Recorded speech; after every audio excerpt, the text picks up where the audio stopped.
বিশ্বের নানানজন নানান প্রেডিক্ট করে, কিন্তু এগুলো প্রেডিক্ট করা ঠিক না, এটা বাস্তবতা। এইটাও কিন্তু এক ধরনের কূটনীতি, এবং এই কূটনীতি জনপ্রিয়তা এগুলো ছাপিয়ে মার্কিনীদের মাথা নষ্ট হয়ে গেছে। অপবাদ বা অপমান আমাদের স্পর্শ করে না। সুপ্রিয় দর্শক, খবর সংযোগ টক শোতে আপনাদের স্বাগতম। কেমন আছেন আপনারা? নিশ্চয়ই ভালো, আমরাও ভালো আছি। আপনাদের সঙ্গে রয়েছে আমি কাজল হায়দার, আর আমার সঙ্গে আজকে স্টুডিওতে রয়েছেন সিনিয়র সাংবাদিক আহমদ আতিক। আতিক ভাই, আমাদের টক শোর দর্শক শ্রোতা এবং আমাদের পক্ষ থেকে আপনাকে আজকের অনুষ্ঠানে স্বাগত জানাচ্ছি। দর্শক শ্রোতাদের স্বাগত। আপনি যে ভয়টা করছিলেন, সাথে আমিও করছিলাম, সারা বিশ্ব তো ভেবে গেছিল যুদ্ধটা আর হবে না, যেহেতু খামেনির একটা অনুষ্ঠান চলছে, দাফন প্রক্রিয়া চলছে, আগামীকাল ওনাকে দাফন করা হবে, 6 দিন ব্যাপী চলছে। এর মাঝখানে আমরা গতকাল রাত থেকে আর ভোর পর্যন্ত হামলা প্রতি হামলা দেখলাম। কি হচ্ছে আসলে একটু বলেন আমাদের দর্শকদের। বিশ্বের নানানজন নানান প্রেডিক্ট করে, কিন্তু এগুলো প্রেডিক্ট করা ঠিক না, এটা বাস্তবতা।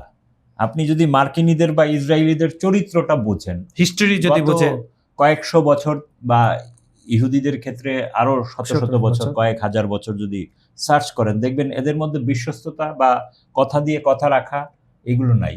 এদের মধ্যে আছে প্রতারণা, শঠতা এবং ক্রূরতা, নৃশংসতা, যেটা মার্কিনীদের মধ্যে আমরা ইসরায়েলিদের মধ্যে দেখতে পাই।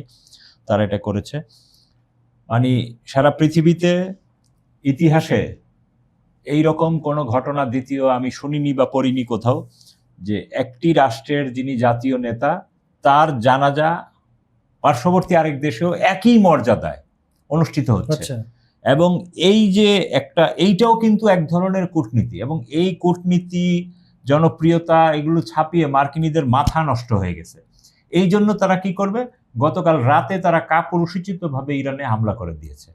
তো যাই হোক, আমরা আগে আয়াতুল্লাহ সাইদ আলী খামেনির যে জানাজার যেসব ইনফরমেশন সেগুলো আগে জানাই। যে প্রথমত আমরা জানি যে আয়াতুল্লাহ সাইদ আলী খামেনি উনি সাইয়েদ নবীর, উনি বলা হয় যে ইমাম হুসাইন আল ইসলামের রাস্তা দিয়ে উনি 38তম বংশধর।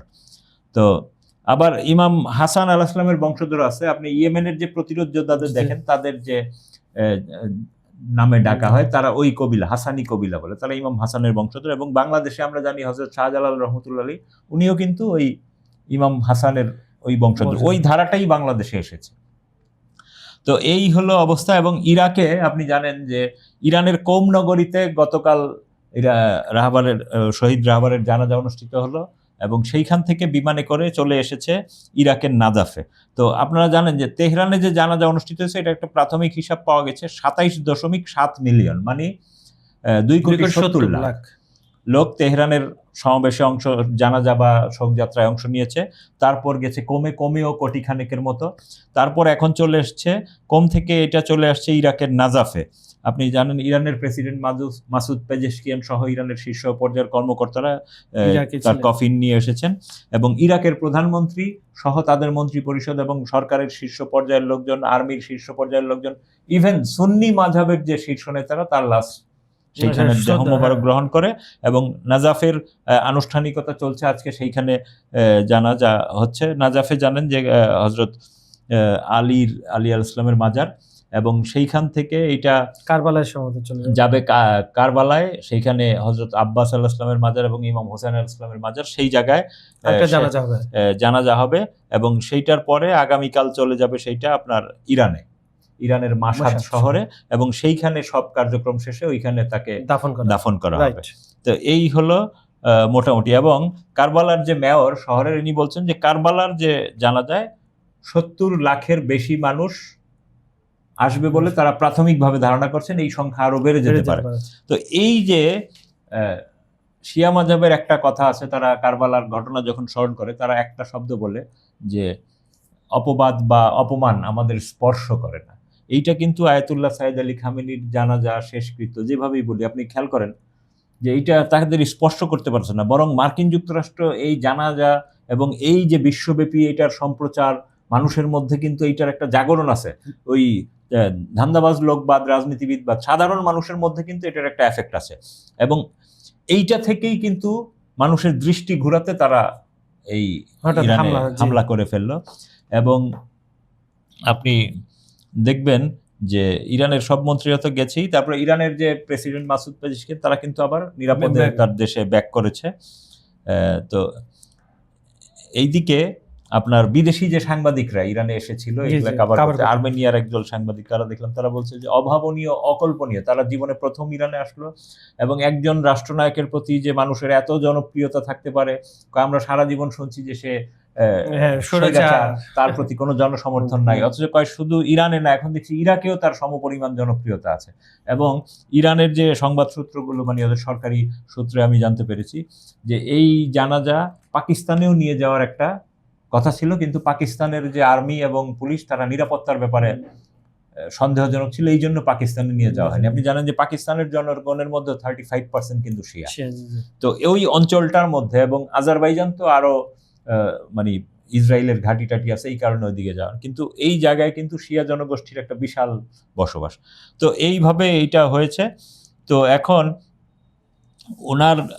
উনিও কিন্তু মানে ইরানিরা বলছেন যে আয়াতুল্লাহ সাইয়েদ আলী খামেনি শহীদ হওয়ার পরে কারবালা জিয়ারত করতেছেন। উনি 68 বছর আগে একবার জিয়ারত করেছিলেন।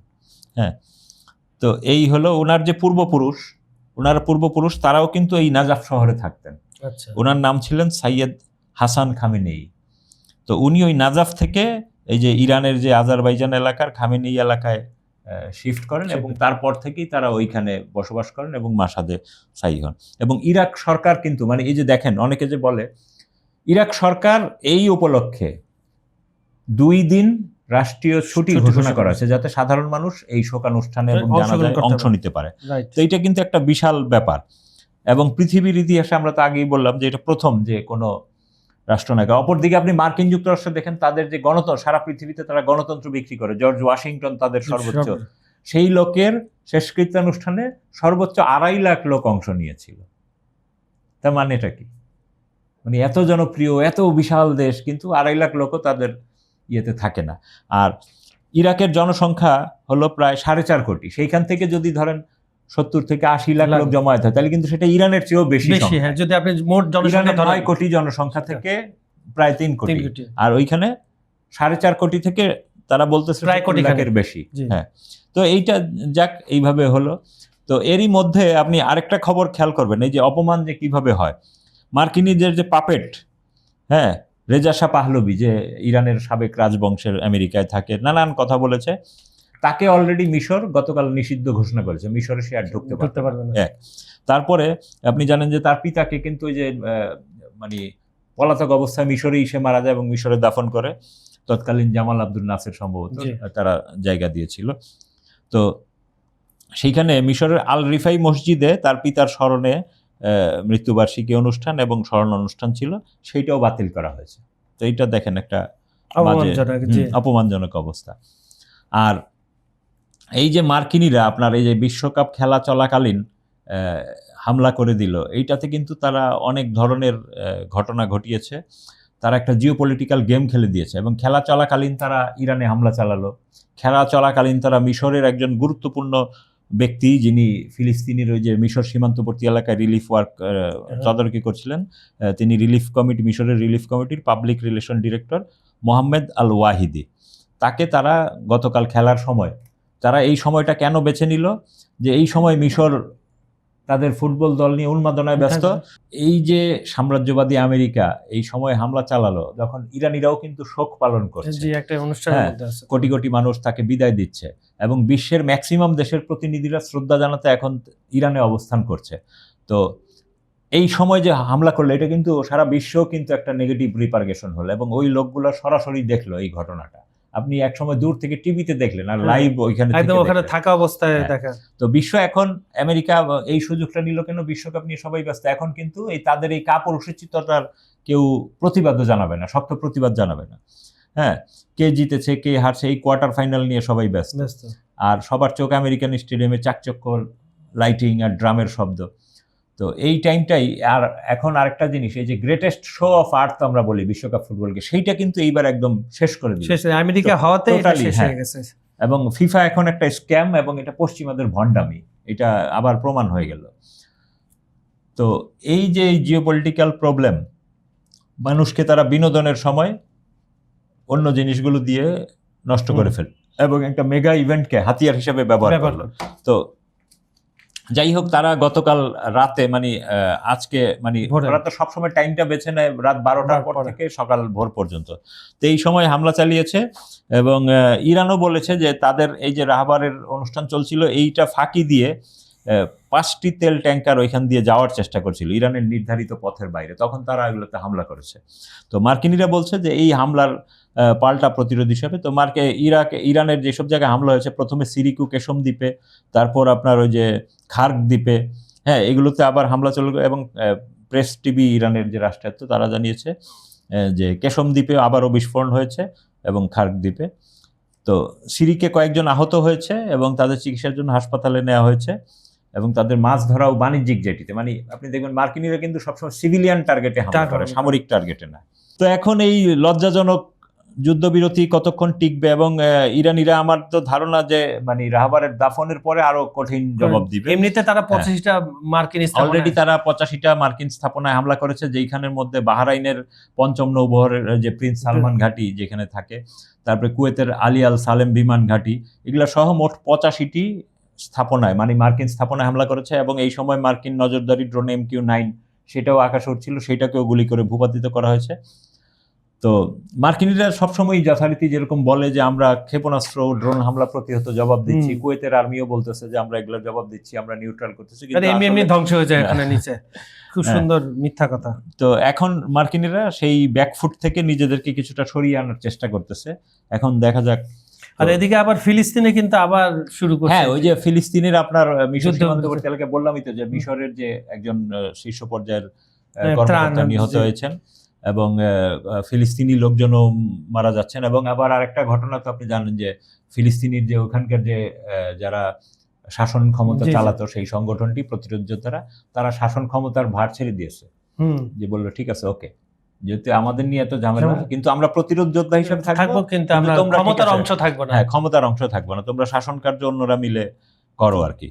তো এর মধ্যে তারা যে খান ইউনিসের জোরাতাল আক্কাদ এলাকায় ড্রোন হামলা চালিয়েছে, সেখানে একজন নিহত, 3 জন আহত হয়েছে। তারপর বীর জানুন আল সাহেব এলাকায় পথচারীদের লক্ষ্য করে ড্রোন হামলা করেছে। মানে এটা চলবে, মানে ইসরায়েল কোনোভাবে থামবে না, এটা দেখা যাচ্ছে। মানে অথচ আপনি দেখেন সেই এলাকাটার সাথেও কিন্তু আন্তর্জাতিক ভাবেই স্বীকৃত একটা যুদ্ধবিরতি চলছে। হ্যাঁ, তাহলে যুদ্ধবিরতি মানে কি? মানে আমি কিছু করব না, আপনি খালি আমারে মারবেন, আমি মারলে ওটা যুদ্ধ ভঙ্গ হয়ে যাবে। মানে অদ্ভুত। আমাদের মহল্লার কিছু মাস্তানের ছোট ভাই থাকে, দেখবেন ওর শরীরের সামর্থ্য নেই, আপনি একটা চটকানো দিলে ঘুরে হবে, তো ওরে আপনি একটা চটকানো দিলেন, ও কয় না আমারে মারলো কেন, আমি ওরে মারবো, ও ইঠা এসে আপনি খালি মারবো, অথচ আপনি কিন্তু চটকানো দিলেও ঘুরে পড়ে। তো এই অবস্থা হয়েছে এখানে, এই অবস্থা হয়েছে তাদের। আচ্ছা, তেলের কি অবস্থা দেখেন, ইরানের যে তেলের, তো স্বাভাবিকভাবেই আপনি তো জানেন যে তেলের যে বাজারটা, এটা তো ওঠানামা করতেছে যুদ্ধের উপর নির্ভর করে। এই যে গত কয়েকদিন একটু ঠান্ডা পরিস্থিতি ছিল, 20 সেন্ট 30 সেন্ট দাম কমেছিল, কিন্তু এখন আবার এই যে যুক্তরাষ্ট্র যখন হামলা করলো, এবং যুক্তরাষ্ট্র আপনি জানেন যে ইরানের ওই যে তেল 60 দিনে মনে একটা ছাড় দিয়েছিল, সেটা নাই, সেটা আবার তারা অবরোধ আরোপ করছে, যার ফলে 17 জুলাই মানে আরো 1 সপ্তাহ থাকবে আর কি, 1 সপ্তাহ বাদে 17 জুলাই পর্যন্ত সময়সীমা নির্ধারিত হয়েছে, এরপরে আবার তাদের অবরোধ। এবং এই ফাঁকে কিন্তু তেলের দাম 5% বেড়ে গেছে আর কি, স্বাভাবিকভাবে। তো রিঅ্যাকশন হবে এবং এইটা কালকে পরশু আরো বাড়বে আমার ধারণা। এবং তারা আসলে যেই লক্ষ্য নিয়ে মার্কিনিরা যে অবরোধটা চলছিল, আমি আপনাকে আগেই বলেছিলাম যে মার্কিনীদের মাত্র 2 সপ্তাহের স্টক ছিল, এবং এইটা থেকে সারা পৃথিবীতে তারা সরবরাহ করছিল, সারা পৃথিবীর বহু দেশেই তেল সংকট চলছিল, এমনকি রাশিয়া ভারত থেকে গ্যাসোলিন বা পেট্রোল নিচ্ছে, এবং বাংলাদেশের অবস্থা আবার কি দাঁড়ায় আমরা বুঝতে পারতেছি না। তো এখন এইটা যখন এই যে যেহেতু মার্কিনিরা যুদ্ধবিরতি ভঙ্গ করেছে, ইরানিরা তো ঠান্ডা মাথায় খেলবে, তো এখন কিন্তু প্রতিদিন দাম বাড়তে থাকবে, এবং বাড়তে বাড়তে এটা একটা স্বর্ণের পর্যায়ে না কম ছিল, কিন্তু আবার যে আমেরিকা শুরু করলো এটা বাড়বে। ধন্যবাদ আপনাকে আতিফ ভাই, খুব সুন্দর করে এক একটা সেগমেন্ট আপনি বিশ্লেষণ করেছেন, আশা করি দর্শকরা সেটা বুঝতে পেরেছেন। সুপ্রিয় দর্শক, আজকের টক শোটা আপনাদের কেমন লাগলো আমাদের অবশ্যই আমাদের কমেন্টে জানাবেন। আমাদের ভিডিওগুলো সম্পূর্ণ দেখে লাইক, শেয়ার আর কমেন্ট করবেন। পৃথিবীর কোন প্রান্ত থেকে আমাদেরকে আপনারা দেখছেন, শুনছেন, উপভোগ করছেন, সেটা একটু কমেন্ট সেকশনে লিখে পাঠান। কোন দেশ, কোন জেলা, উপজেলা, আপনার নাম সহ পাঠিয়ে দেন। আন্তর্জাতিক বিষয়, যে কোনো বিষয়, আন্তর্জাতিক যে কোনো দেশ, ইতিহাস, ঐতিহ্য, ভবিষ্যৎ, যে কোনো বিষয় যদি আপনারা জানতে চান, সামরিক সক্ষমতা এক একটা দেশের, আমাদেরকে লেখেন, আপনারা আমাদেরকে ইমেল করেন, আমাদের কমেন্টে লেখেন, আমরা সেই বিষয়ে অবশ্যই সপ্তাহের একটা দিন অনুষ্ঠান করব। আরেকটি বিষয়, বিজ্ঞাপন ও প্রমোশনের জন্য ডেসক্রিপশনে কিছু নাম্বার দেওয়া আছে, সেখানে আপনারা যোগাযোগ করতে পারেন। এই বলে আজকের মতো অনুষ্ঠানটা এখানে শেষ করছি। আগামীকাল আবার দেখা হবে একই সময় একই চ্যানেলে। ততক্ষণ পর্যন্ত সবাই ভালো থাকবেন, সুস্থ থাকবেন। আল্লাহ হাফেজ।